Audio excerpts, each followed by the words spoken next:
The sky above Chicago was unusually dark for a summer afternoon. Clouds gathered quickly, almost as if they were being pulled together by some unseen force. People stopped what they were doing to look up. Cars slowed down on the highways and pedestrians froze in place, their eyes glued to the heavens. Something strange was happening. A low hum filled the air, growing louder with each passing second.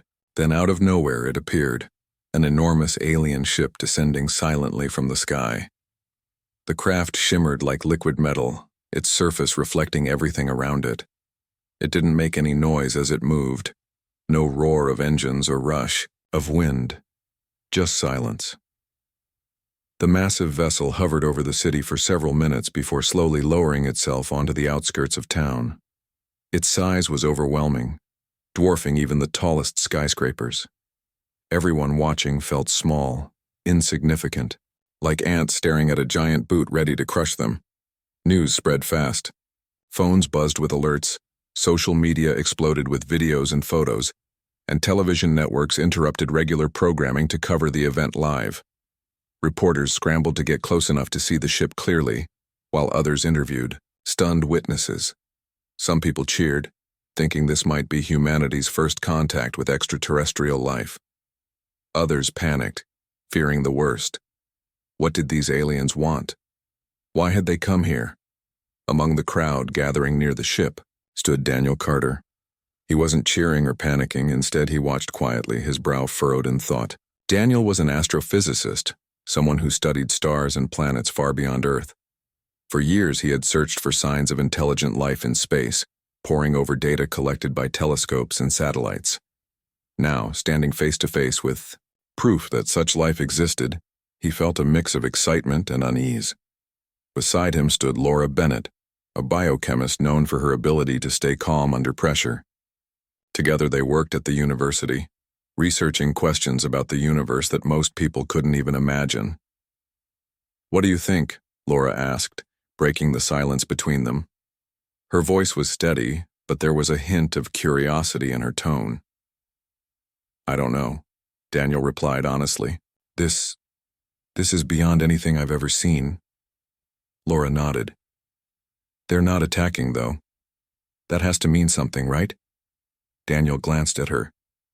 "Maybe, or maybe they're just biding their time." For hours the ship remained, motionless, giving no indication of what would happen next. Then finally, movement. A section of the hull slid open smoothly, revealing a group of beings stepping out into the sunlight. The crowd gasped. These creatures were nothing like anyone had expected. They were tall, much taller than humans, with translucent skin that seemed to glow faintly. Their limbs were long and graceful, and their heads were smooth, without hair, or visible features except for large almond-shaped eyes that glowed softly. Instead of speaking, they communicated through a series of melodic hums and flashes of light. At first, no one understood what they were saying, but soon, scientists set up equipment to analyze the patterns, hoping to translate their language. Meanwhile, the aliens began scanning their surroundings using devices that looked like floating orbs. The orbs zipped through the air, collecting samples of soil, water, and air.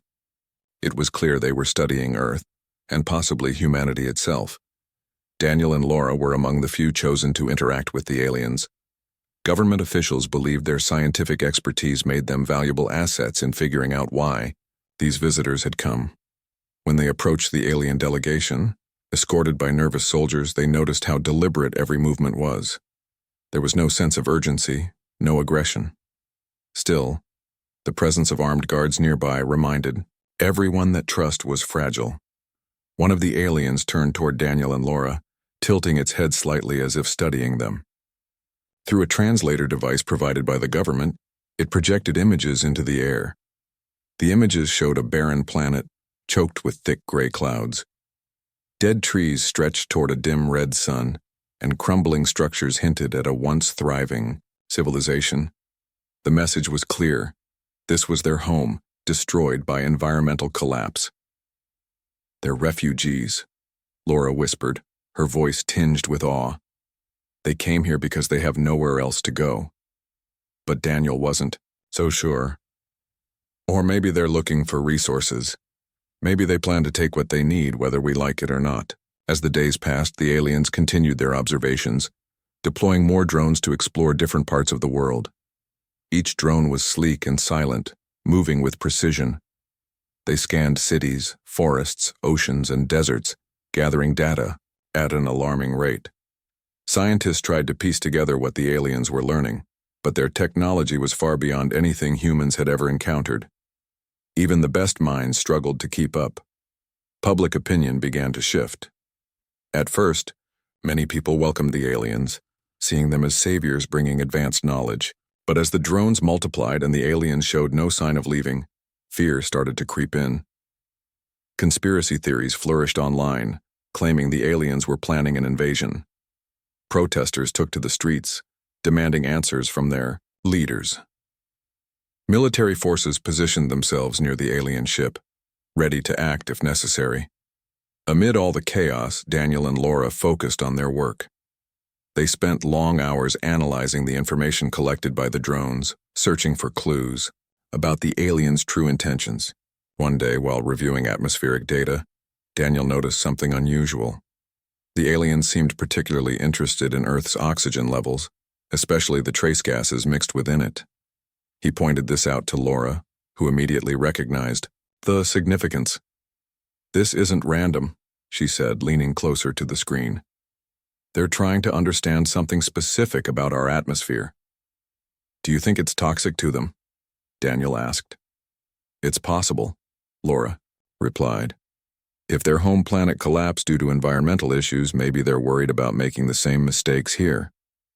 Their conversation was interrupted by a sudden commotion outside. News had broken that one of the alien drones had been intercepted by military forces over a remote desert. The drone emitted a high-pitched screech before self-destructing, leaving behind fragments of unknown technology. This incident only fueled public paranoia, with calls for action against the invaders growing louder. That night, Daniel found himself unable to sleep. He lay awake, replaying the events of the past few days in his mind.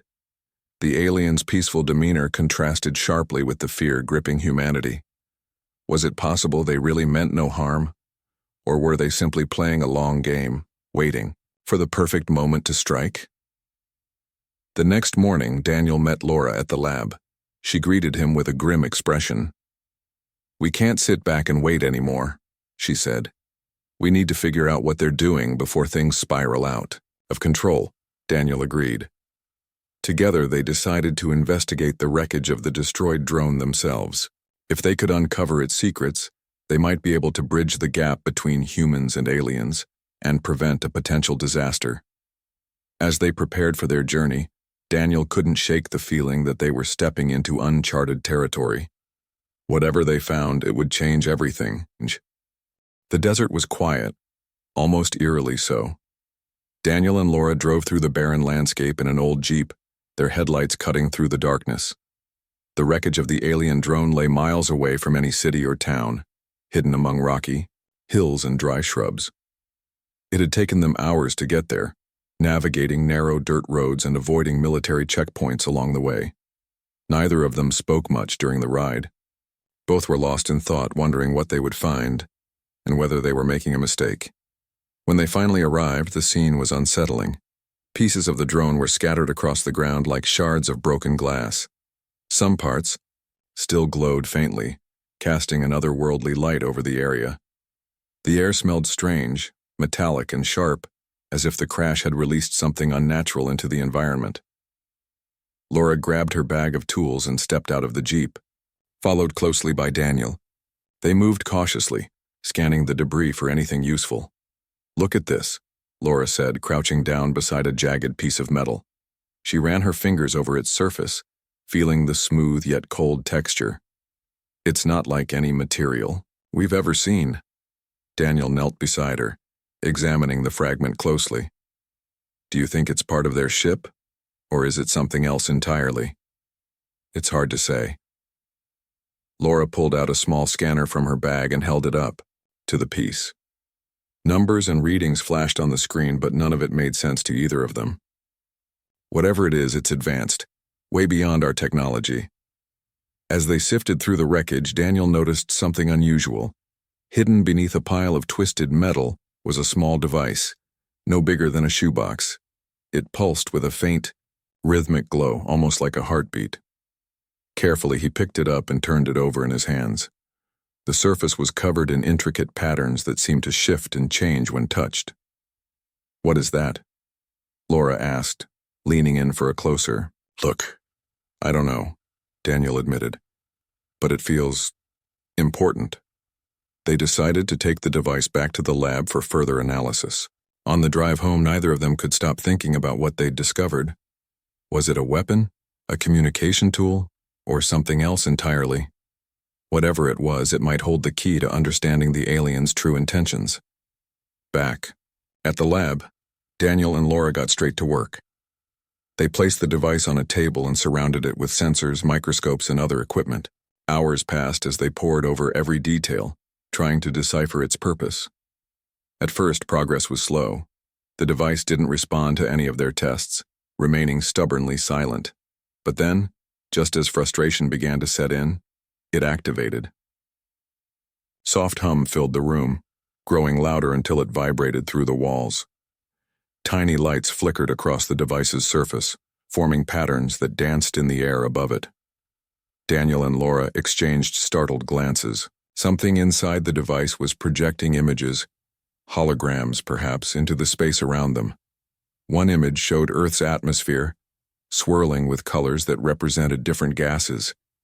Another displayed chemical reactions occurring within, those gases creating compounds that looked unstable and volatile. Laura gasped as she realized what she was seeing. "They're analyzing our air," she said, her voice trembling with excitement. "Not just studying it, they're figuring out how it works." "But why?" Daniel asked. "What's so special about Earth's atmosphere?" Laura hesitated, her mind racing. "Think about it. Their home planet collapsed because of environmental decay. Maybe they're worried about repeating the same mistakes here. Or—" She trailed off, her expression darkening. "Or what?" Daniel pressed. "Or maybe our air isn't safe for them. These reactions, they could be dangerous. Toxic, even." Daniel frowned. "You mean, our atmosphere might actually harm them?" "It's possible," Laura replied. "If their biology is completely different from ours, then what we consider normal air could be poisonous to them." This revelation stunned them both.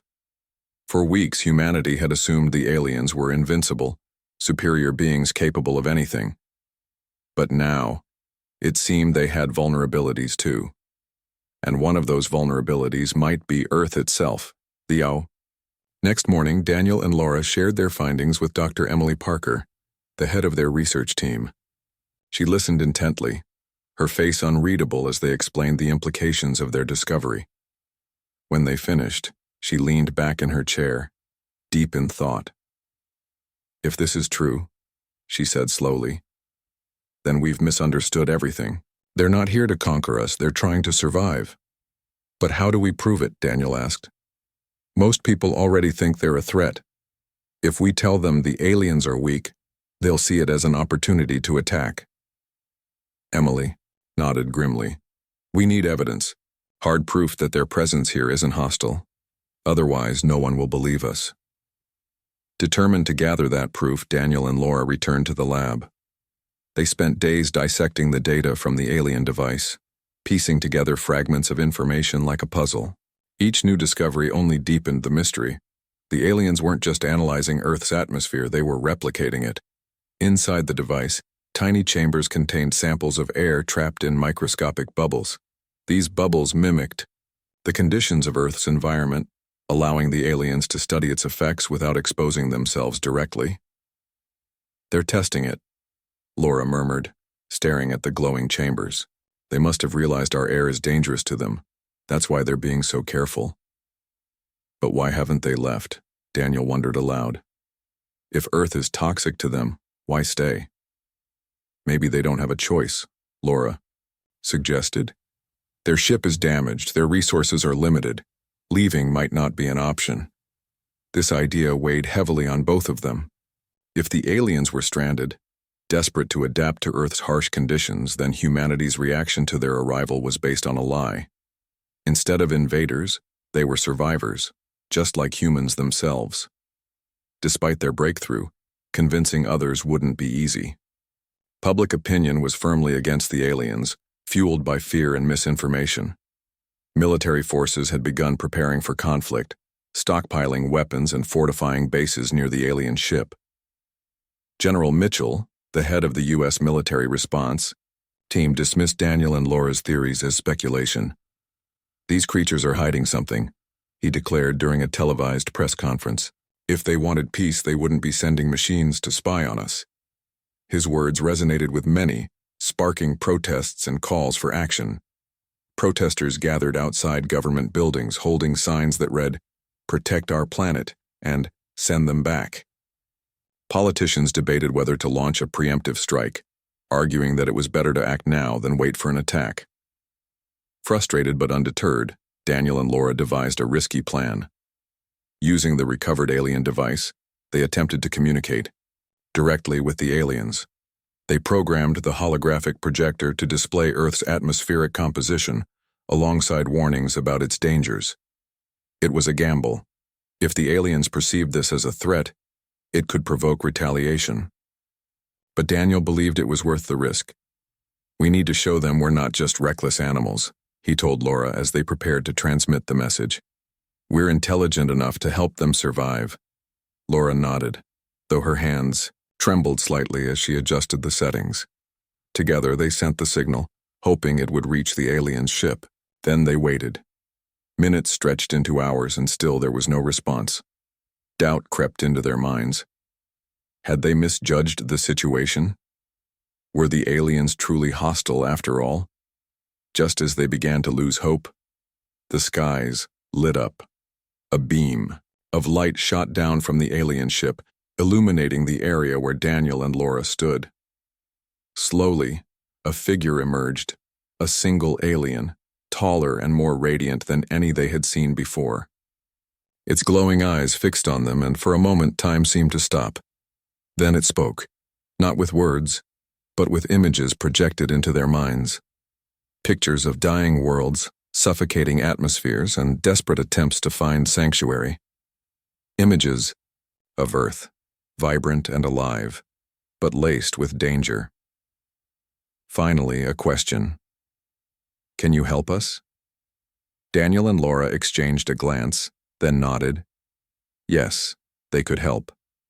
And in doing so, they hoped to bridge the gap between two species, one fragile, one misunderstood before it was too late. The alien's question hung in the air, heavy and unspoken. Daniel and Laura stared at the towering figure before them, its translucent skin glowing faintly under the night sky. The images it had projected into their minds lingered too. Worlds, crumbling. Skies choked with toxic clouds and desperate beings searching for a new home. It was clear now. The aliens weren't invaders or conquerors. They were survivors just like humans, and they needed help. Daniel swallowed hard, his heart pounding in his chest. He glanced at Laura, who nodded slightly, her expression calm but determined. "Yes," he said finally, his voice steady despite the weight of the moment. "We can help you." The alien tilted its head, as if considering his words. Then, it raised one long, graceful arm and extended a finger toward the device. In Daniel's hand, a soft hum filled the air, and the device lit up again, this time displaying a series of symbols and patterns that neither Daniel nor Laura could understand. But the meaning behind the gesture was clear. Communication. "We need to show them. We're serious," Laura whispered to Daniel as the alien lowered its arm. "If we can prove we're willing to work together, maybe others will listen." Daniel nodded. "But how do we convince everyone else? Most people still think they're a threat." Laura thought for a moment, then said, "We start small. We share what we've learned with the scientific community first. If we can get other experts on board, we might have a chance." The next day, Daniel and Laura called an emergency meeting with their research team. They explained everything. The atmospheric analysis, the dangerous compounds in Earth's air, and the aliens' apparent vulnerability. At first, skepticism filled the room. Dr. Emily Parker crossed her arms, frowning deeply. "You're saying our atmosphere is toxic to them?" she asked, her tone sharp. "That's a bold claim. Do you have proof?" Daniel held up the alien device, its lights flickering softly. "This is their proof. It contains samples of Earth's air and shows how it reacts with their biology. Their entire presence here depends on understanding these reactions and surviving them." Emily studied the device closely, her expression softening as she examined the holograms it projected. "If this is true," she began, trailing off as the implications sank in, "then we've been wrong about everything." Word spread quickly among the scientists. Some were hesitant, unwilling to trust the aliens even after seeing the evidence. Others, however, were eager to collaborate. Together, they formed a small coalition dedicated to bridging the gap between humanity and the extraterrestrial visitors. Their first step was to replicate the alien device's findings. Using advanced lab equipment, they tested samples of Earth's air against simulated versions of the alien's biology. What they discovered was astonishing. Certain trace gases in Earth's atmosphere reacted violently when exposed to the alien material, producing corrosive compounds that could damage even the strongest metals. This confirmed Laura's earlier hypothesis. Earth's air was indeed harmful to the aliens. Armed with this new information, Daniel and Laura prepared to present their findings to government officials. They knew it wouldn't be easy. Krelikan. Opinion was still firmly against the aliens, fueled by fear and misinformation. Military leaders remained suspicious, convinced that the aliens posed a threat. But Daniel and Laura believed that facts could change minds, if given the chance. The meeting took place in a secure conference room deep within a military base. General Mitchell sat at the head of the table, his stern face unreadable as Daniel and Laura laid out their case. They showed videos of the alien device in action, displayed graphs and charts detailing the chemical reactions, and shared holographic projections of the aliens' dying homeworld. When they finished, the room fell silent. General Mitchell leaned back in his chair, his eyes narrowing. "Let me get this straight," he said slowly. "You're telling me these creatures came here because they thought Earth was safe, only to find out our air is killing them?" "That's correct," Daniel replied, keeping his voice calm. "They're not here to invade or take over. They're trying to adapt, to survive." "And you expect us to believe that?" Another officer chimed in, his tone skeptical. "How do we know this isn't some trick? How do we know they won't turn on us once they've figured out how to deal with our atmosphere?" Laura stepped forward, her hands clasped tightly in front of her. "Because they've already shown us they're vulnerable. If they wanted to attack, they could have done so by now. Instead, they've been studying us, trying to understand us. Doesn't that suggest they're looking for peace?" The officers exchanged glances, clearly divided. Some seemed intrigued by the possibility of cooperation, while others remained unconvinced. Finally, General Mitchell sighed and stood up. "I'll consider your proposal," he said gruffly. "But don't expect miracles. Convincing the public won't be easy." Outside the military base, protests continued to grow. Thousands of people gathered in cities across the country, chanting slogans and holding signs demanding action against the aliens. News outlets amplified the outrage, broadcasting interviews with conspiracy theorists and doomsday preachers who claimed the aliens were planning an invasion. Fear spread like wildfire, and trust in the government's ability to handle the situation plummeted. Despite the backlash, Daniel and Laura refused to give up. They reached out to journalists, offering exclusive interviews to explain their findings. They spoke at universities, sharing their research with students and professors alike. Slowly but surely, their message began to gain traction. Scientists around the world joined the effort, conducting independent studies that supported Daniel and Laura's conclusions. Even some politicians started to speak out, urging caution instead of hostility. But the turning point came unexpectedly.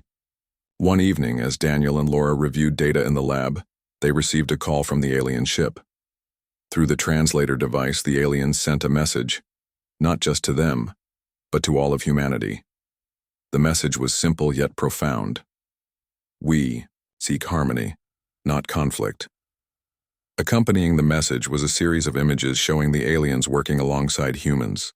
In one scene, scientists from both species collaborated in a lab, sharing knowledge and technology. In another, engineers constructed a massive dome-like structure designed to protect the aliens from Earth's toxic air. The final image depicted Earth thriving, a lush green planet teeming with life where humans and aliens coexisted peacefully. The message aired globally, broadcast through every available channel. For the first time, people saw the aliens not as enemies but as fellow beings struggling to survive. Public opinion began to shift. Protests dwindled, replaced by calls for dialogue and understanding. Governments around the world convened emergency sessions to discuss the possibility of collaboration. As weeks turned into months, plans for cooperation took shape. The aliens proposed building safe zones, sealed habitats where they could live without exposure to Earth's harmful atmosphere. These habitats would also serve as research facilities, where humans and aliens could work together to solve environmental challenges facing both species. In return, the aliens offered access to their advanced technology, promising solutions to problems ranging from climate change to disease eradication. Construction began on the first habitat near the outskirts of Chicago, close to where the alien ship had landed.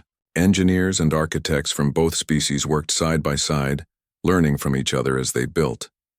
Daniel and Laura played key roles in overseeing the project, ensuring that communication remained open and misunderstandings were minimized. It wasn't always easy. Cultural differences often led to confusion, and mistrust lingered beneath the surface. But progress was undeniable. As the habitat neared completion, hope began to replace fear. Humanity realized that the aliens weren't a threat.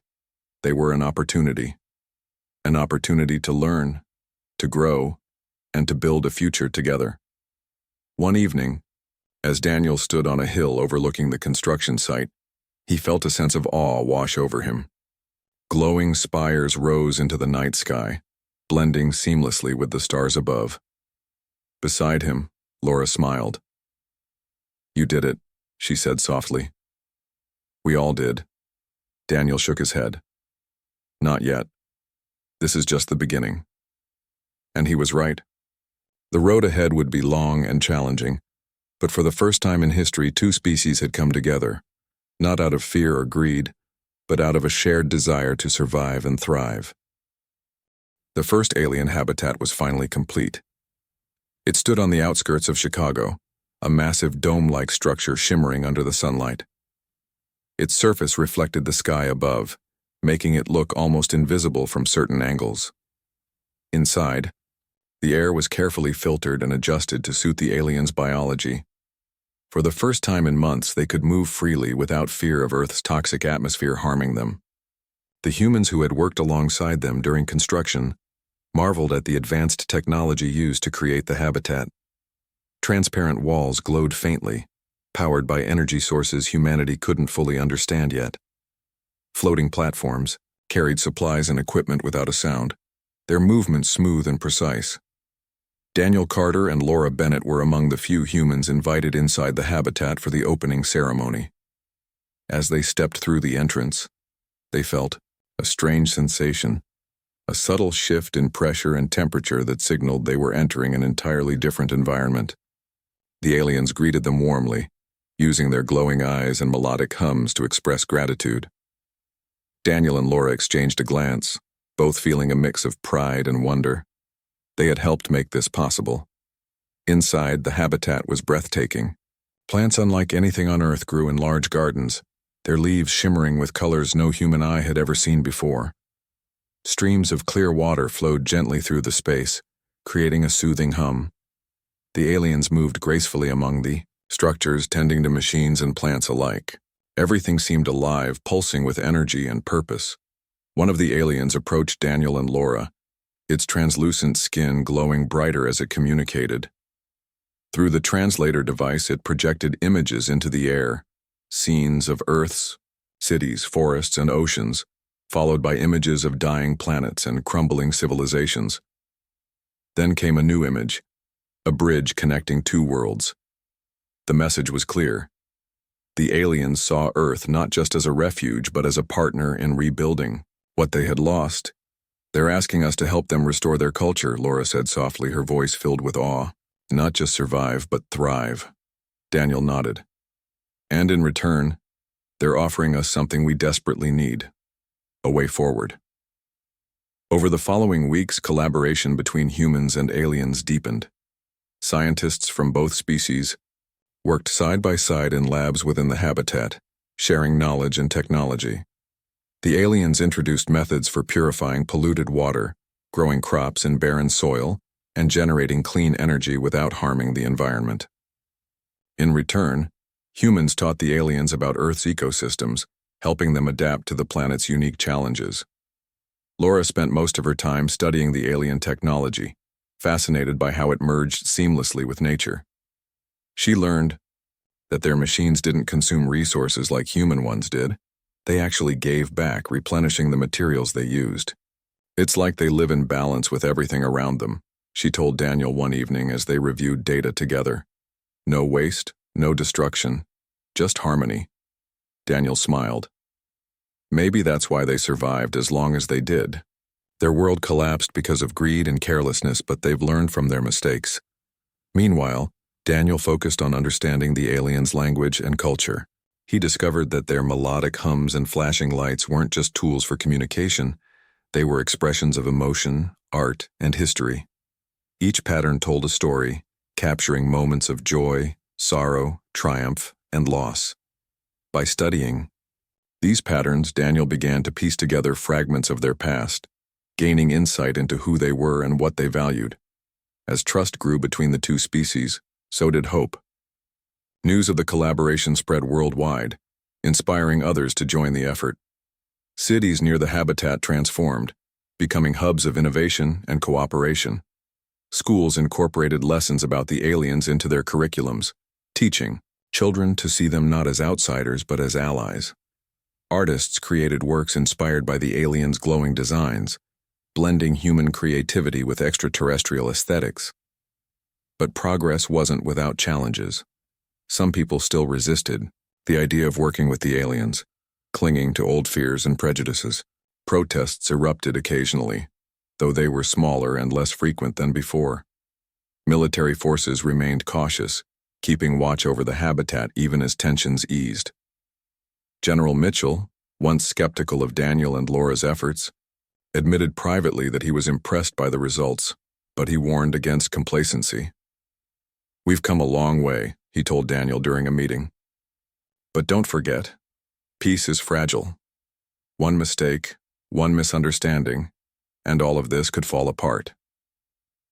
Daniel understood the general's concerns, but he also believed in the strength of the bond forming between humans and aliens.